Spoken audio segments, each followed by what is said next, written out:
So we are going to talk about Patrice Lumumba. But as we can't discuss about Patrice Lumumba without discussing the history of the DR Congo, let's dive into the history. Indépendance, cha-cha, tozumiye. Oti kwanza, cha-cha, tubakidi. Otableron, cha-cha, baganye o. Oni panda, cha-cha, tozumiye. Indépendance, cha-cha, tozumiye. Oti kwanza, cha-cha, tubakidi. Otableron, cha-cha, baganye o. Oni panda.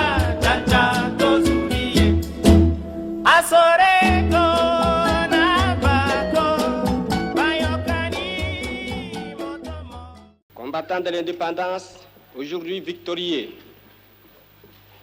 je vous salue au nom du gouvernement congolais. À vous tous, mes amis, qui avez lutté sans relâche à nos côtés, je vous demande de faire. The colonial era in the DR Congo started in the 19th century. That is when King Leopold II of Belgium embarked on taking Congo as his personal property. He declared Congo as his personal property, and he used to exploit a lot of things from the DR Congo. So remember, the DR Congo is a country which is too big, and when you look at the geographical area of measurements of Belgium and you compare them to those of Congo, it comes out that Congo is 76 times bigger than the Belgium.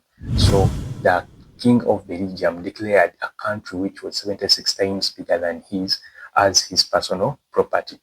Leopold's regime was marked by brutality. It was marked by brutality. Extraction of rubber and ivory was enforced through system of forced labor. Where there was failure, the person who had failed was either executed or given punishments. And one of the punishments they used to give was to cut off the limbs of the people who had failed to do what the king was in need of. So many people, it became a public concern, and many people used to discuss about it, including the missionaries and activists who used to actually care about human rights in Africa. One of those people was Alice Seeley Harris.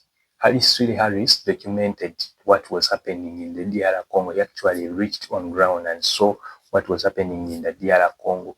He got to know how people were brutally murdered, how people were brutally cut off their limbs, and a lot of things he documented in his documentaries. So these documentaries were then taken to the West and circulated to a lot of people and given a number of people to know what was happening in Belgium. Later, due to public outcry, eventually Belgium was forced to annex the Congo. Indépendance, cha-cha, tozumiye. Oti kwanza, cha-cha, tubakidi. Otableron, cha-cha, baganye o. Oni panda, cha-cha, tozumiye. Tubakidi. Indépendance, cha-cha, tozumiye. Oti kwanza, cha-cha, tubakidi. Otableron, cha-cha, baganye o.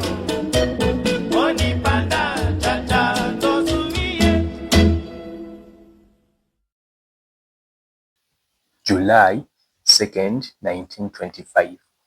This was a historical year when in the village of Onalua in the Sankuru district of the Kansai province, Patrice Lumumba, who hailed from the Batetela, also known as the Tetela ethnic group, this is the day he was born. He was born on the 2nd of 1925 in the village of Onalua in the Kasai province. At the age of 11, he began his studies and his education journey. And remember, by that time, the kind of schools that were there were the Catholic and the Protestant missionary schools. The purpose of these schools was to prepare these Africans for manual labor, to prepare them for manual labor. So these Africans were later given an hour in a day to actually push into real academics. The real academics were given to 1 hour. Remember, it was difficult for a person to. There was a gap of communication in between the Belgian government, the Belgian nationals, and also the African nationals who used to work in Congo. So later, remember, Lumumba was arrested due to the embezzlement of funds, the 2,500 US dollars, which they say he embezzled during his time as a clerk at a post office where he used to work in Stanleyville, right now known as the Kisangani province. So after his arrest, made his brain more wider to understand what was happening between the Belgian and African colonial victims. So in 2 years, 1958, that is after Lumumba's arrest for 1 year, Lumumba co-founded a movement, National Congolese. This was the MNC, the Congo's first nationwide political party. That same year, he attended the All African People's Conference in Accra, Ghana. Remember, in 1957, the heat for African independence was too high after everyone knowing that in Ghana, Kwame Nkrumah had won independence for his people. So remember, Congo is slightly nearer to Ghana. So it was the news were circulated. It was so easy for the news to circulate to Congo that actually the colonial masters in Ghana had lost, and Kwame Nkrumah had won independence for his people. That a year after independence, Kwame Nkrumah organized the conference called the All African People's Conference in Accra, Ghana, where he connected with other African nationalists and solidified his vision for an independent Congo. When Lumumba came back, returning to Congo after forming the MNC, a nationalist party that stood unified Congo free from ethnic division and colonial manipulation, other major parties also emerged, like the ABACO, which was led by Joseph Kasavubu, championed the Congo Independence and the regional autonomy. There was the CONACAT, led by Moise Tshombe. This represented the Katanga province and it favored federalism. The PSP Parti Solidaire Africaine, socialist party led by Antoine Gizenga, who later became Lumumba's deputy after independence. In 1960, Belgium finally gave Congo its independence, and a function was organized, which was scheduled for the attendance of the King of Belgium, who was called Bodine of Belgium. L'indépendance du Congo constitue l'aboutissement de l'œuvre conçue par le génie du roi Léopold II, entreprise par lui avec un courage tenace et continuée avec persévérance par la Belgique. Elle marque une heure décisive dans les destinées, non seulement du Congo lui-même, mais je n'hésite pas à l'affirmer, de l'Afrique tout entière. Many people were invited, most especially the Congolese who had just gained their independence.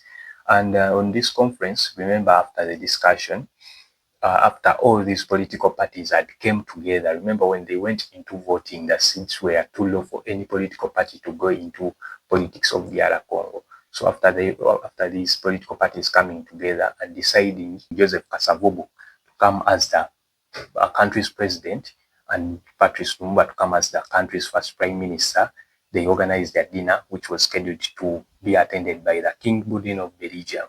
And he arrived to give a patronizing speech praising King Leopold II, the man responsible for the death of millions of Congolese. And he called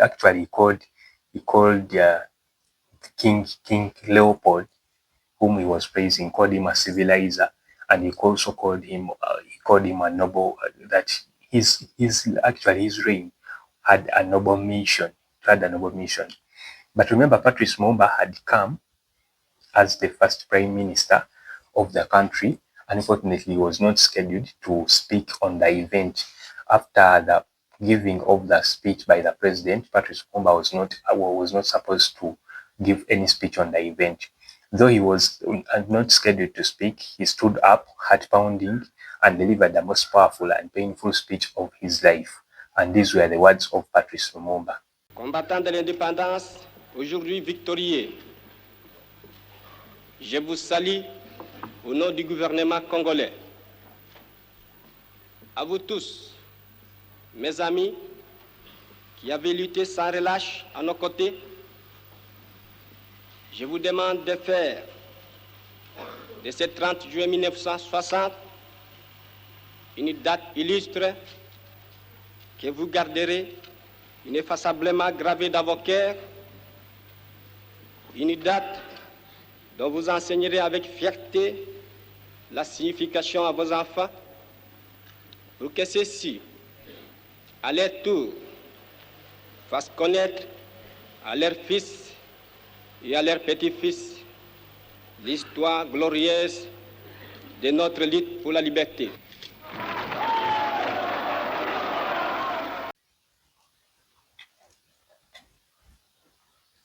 The crowd erupted. Belgium was fearless for Africa. It was a moment of pure fire. A new leader had arrived. This was Patrice Lumumba. But Lumumba appointed Joseph Desire Mobutu as the chief in command of the army. That's when everything started to go berserk. Everything started to move aside. The people of Katanga wanted to separate themselves from Congo. So in the long run, in the trial of uniting Congo, Patrice Lumumba thought of calling the United Nations to intervene in the issues of Congo. However, the United Nations didn't intervene with the issues of Congo with allegations of not entering their concerns into the concerns of the country of Congo. So in return, Patrice Lumumba had nothing to do but left with an option of only consulting the Soviet Union to come into Congo to save them the wars that were going on. However, this was like a third alarm to the people in the West, to the whites, to know that Patrice Lumumba was actually what they had to deal with Patrice Lumumba, whether traditionally or in any other way that could eliminate Patrice Lumumba. The CIA director by that time described Patrice Lumumba as a mad dog, and he ran a campaign of elimination of Patrice Lumumba. Many things were tried in the elimination of Patrice Lumumba, and as everything was going on, later Joseph Kasavubu in 1960, that is immediately after independence, that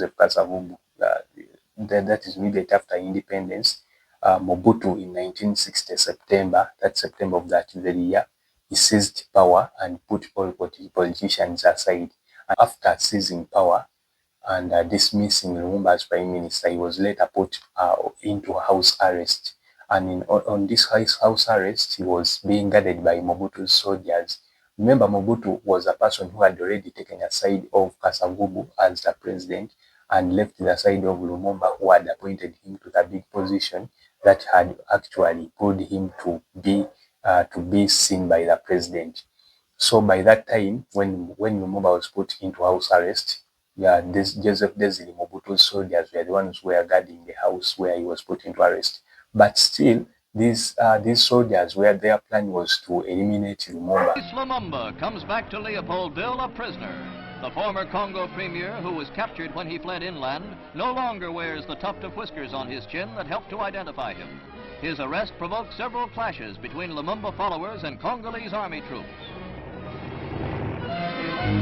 But Congo strongman Colonel Joseph Mobutu, shown as he watches Lumumba arrive, says he is prepared to put down any uprising. At the same time, the Soviet Union has been demanding Lumumba's release and immediate talks at the United Nations. Mobutu enjoys the sight of Lumumba being tied up more firmly for transfer to the garrison town of Teesville.